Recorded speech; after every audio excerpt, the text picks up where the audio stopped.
채아공감입니다. 오늘 호주 애들레이드 지역에 있는 아인즈버리 칼리지에서 방문을 해서 오늘 짧은 인터뷰를 준비를 했거든요. 아인즈버리는 애들레이드 지역에 있는 애들레이드 대학교, 그다음에 나머지 대학교, 플린더스 대학교 이렇게 갈 수 있는 그 대학 진학 과정을 제공하는 대학교입니다. 애들레이드 지역 대학 입학을 생각하셨던 분들을 위한 오늘 영상을 준비했으니까 끝까지 영상 재밌게 봐주세요. Hello everyone, my name is Miki. I'm from Eynesbury. And so today I'm very honored and very happy to be invited by Eunice from ENP. So I'm going to share with you a few things about Adelaide, what Eynesbury can offer, and also in general what sort of advice that we can give to Korean students coming overseas for their studies. Okay. So Eynesbury College actually provide pathway into the three public South Australian universities. So namely the University of Adelaide, the University of South Australia and Flinders University. So Eynesbury is actually a pathway into these three universities. So we offer foundation program, we also offer diploma, and of course we do English as well, and that helps students transit into the three public SE universities. As what Eunice has said, that there are changes because two of these universities are merging, and in January 2026 it's going to be a new university called Adelaide University. It is going to be a super university, so very exciting. And also in South Australia, under Navitas, we have Eynesbury and also SAIBT, SABIT. And so these two colleges also will offer pathway into the new university, Adelaide University. Adelaide is actually one of the most livable cities in the world for the reason that it is safe. And also it is a very vibrant cultural city. Now from the perspective of students, it is a very affordable city. So in comparisons to the other major cities, the cost or the living cost for students is very affordable. In fact, it tracks along the line of around 12% cheaper than the major cities in Australia. I think that's number one. Number two is that Adelaide, it is a very welcoming international student city. Now, why do I say that? Because first of all, we treat international students just like our domestic students. So for example, our domestic students have a discount bus fare or public fare for, that means they do have access to discounted rates when they use all public transportations. So international students also enjoys that. And then in the city of Adelaide, transportations is free for everyone who uses the tram and also the public buses within the CBD area. So this is also available for everyone who uses the city. Now, the other thing about Adelaide is that it is also known as a festival state. So the city hosts more than 500 activities per year. So it's really exciting because we host events such as our Fringe Festival that runs throughout the whole month of March. So every night there will be performances that students can actually join, and they are not expensive. And performers from all over the world will come and perform during that month. And the whole city come to life. I mean, this is only one out of the 500 activities. So there's also world music, Pixel. There's many more that I can share with you. And also we also have a very known wine region. So we have very nice wineries in the area of Barossa Valley, McLaren's View. So those people who enjoy wine and then driving out into the country to visit those, and I think the city has a lot to offer.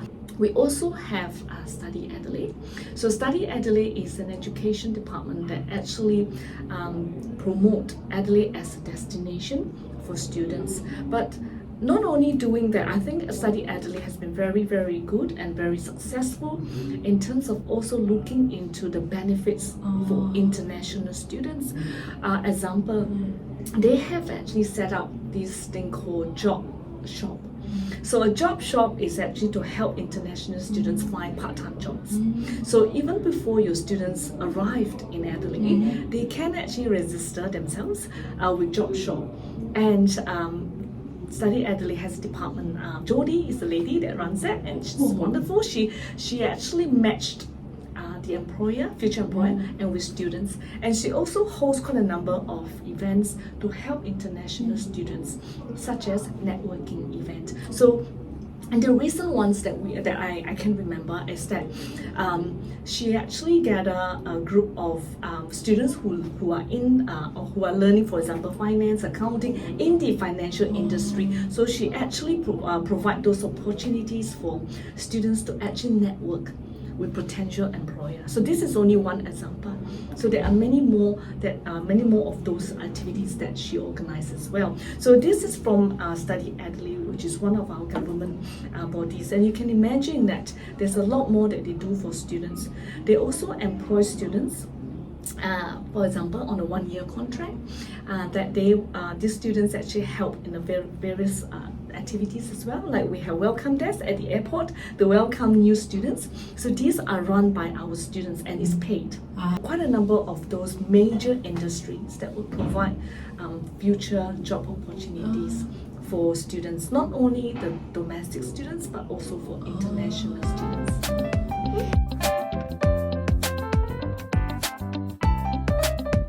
I think with regards to start off, right, let's look at the programs in this area. So all 3 universities actually offer many choices in terms of the IT area.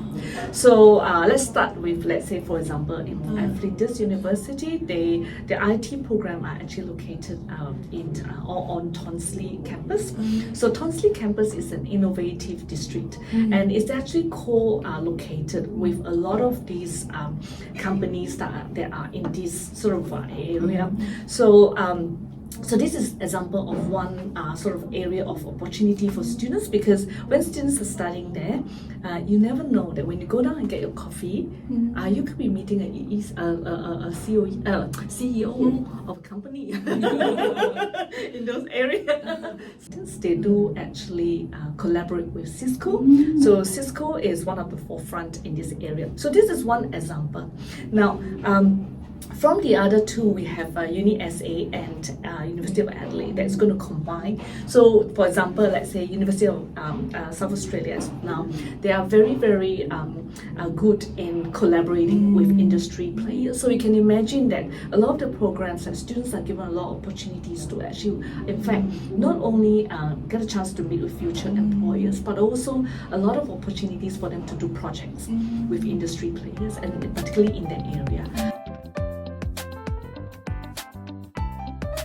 Eynesbury and also SABIT, so I'm speaking also on behalf of SABIT, that we both actually offer the tertiary skills development class. Now these classes are free of charge for students, and this is a support classes for students. So there are 2 groups of kids that we're looking at. So there is, if let's say if we identify the kids as being needing that help, we will make it compulsory that the students must come and attend a tertiary skill development class. Another group of kids, right, if they are pretty strong academically, we open these options for them. So it's really up to the students if they want to take up this offer.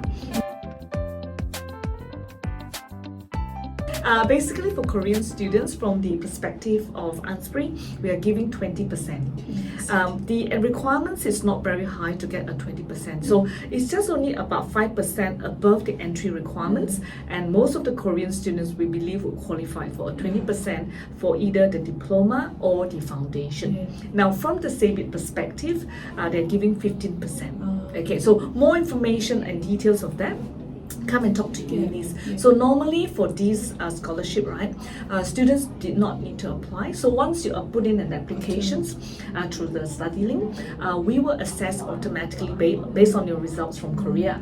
Now there is, from perspective answer again, we have a 50% scholarship. This scholarship we call Ambassador Scholarship.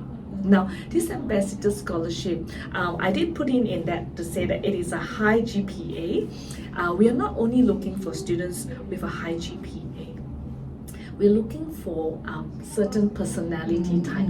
Students who wants to be future leader, come to us. Because this program, right, we are looking at, this one you need to apply, just need to put in a 1 page, maybe 2 paragraph, and just to tell us, why do you want to apply for our ambassador scholarship? Now, what does it mean to be ambassador?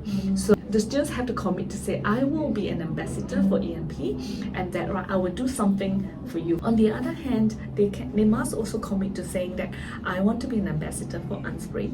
So what does it mean by that? It means 2 things. One is that, every year we have our students experience coordinator that plan more than 12 events for students, not counting those that we collaborate with university or with Study Adelaide. But basically the students have to commit to doing or to join in 1 or 2 activities organized by the students experience coordinator. So the whole idea is to get them to have fun, make friends, etc. Now the other one that is very important is the student leadership program. So we do run students leadership program. Now this program formally trains students to be future leaders.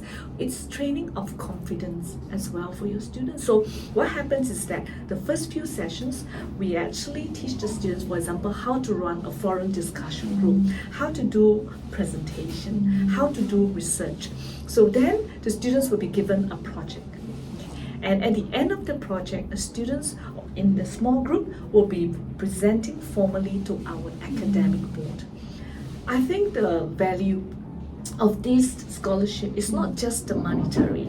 I feel that the training from being a student's leader is actually a lot of value there, because students build that confidence, and even if for future when they go and apply for job and when they go through interview, they are not shy. They are able to express themselves very confidently, and I think this is what a lot of future employers want to see. And also the way they articulate, because they've done through this program, they have run programs, they've done research, they've done all these things that it actually help build that qualities of a leader in them. So. 네, 오늘 이렇게 이제 아인즈버리 칼리지 담당자와 함께 이렇게 짧은 인터뷰를 했는데요. 많이 도움 되셨는지 모르겠어요. 궁금하신 점은 언제든지 채아공감 EMP 유학으로 연락주세요. 안녕하세요. 감사합니다.